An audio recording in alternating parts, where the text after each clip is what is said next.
Hello दोस्तों, मेरा नाम विशेष मलिक है। इस वीडियो में हम लोग डिस्कस करने वाले हैं विंडोज सर्वर 2012 में हम लोग WDS सर्वर कैसे कॉन्फ़िगर करते हैं। तो WDS सर्वर की कॉन्फ़िगरेशन स्टार्ट करने से पहले थोड़ा सा डिस्कस करते हैं कि एक्चुअल में WDS सर्वर को हम लोग यूज किस पर्पज से करते हैं।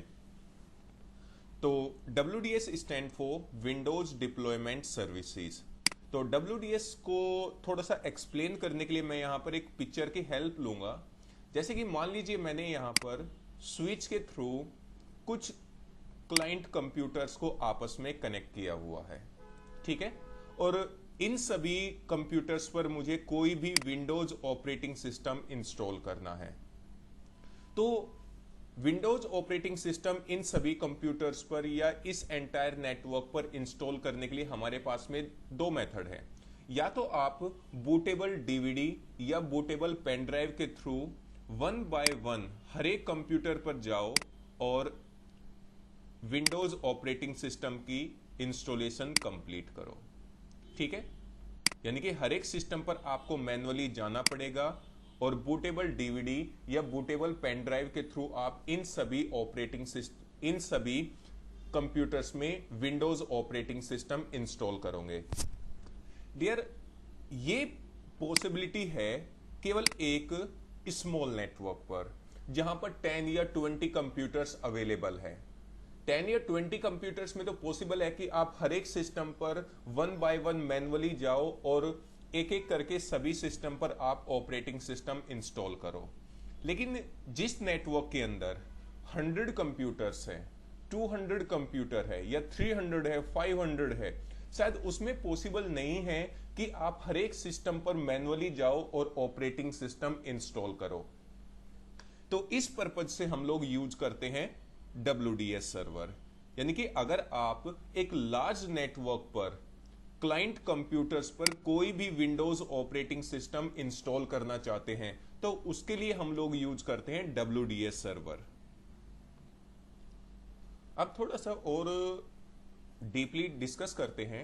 जैसे कि मान लीजिए हमने यहां पर एक WDS सर्वर बनाया हुआ है, ठीक है, और इसको हमने स्विच के थ्रू इन क्लाइंट कंप्यूटर से कनेक्ट किया हुआ है और इन क्लाइंट कंप्यूटर पर आप कोई भी विंडोज ऑपरेटिंग सिस्टम इंस्टॉल करना चाहते हैं। तो जो भी विंडोज ऑपरेटिंग सिस्टम आप इन क्लाइंट कंप्यूटर पर इंस्टॉल करना चाहते हैं WDS सर्वर की हेल्प से, तो सबसे पहले आप उस ऑपरेटिंग सिस्टम की इमेज WDS सर्वर पर क्रिएट कीजिए। मान लीजिए आप क्लाइंट पर विंडो 7 या विंडो 8 या विंडो 10 या विंडो विस्ता या सर्वर 2012 या सर्वर 2008 इंस्टॉल करना चाहते हैं। तो उन सभी ऑपरेटिंग सिस्टम की इमेज जो है आप WDS सर्वर पर क्रिएट कीजिए।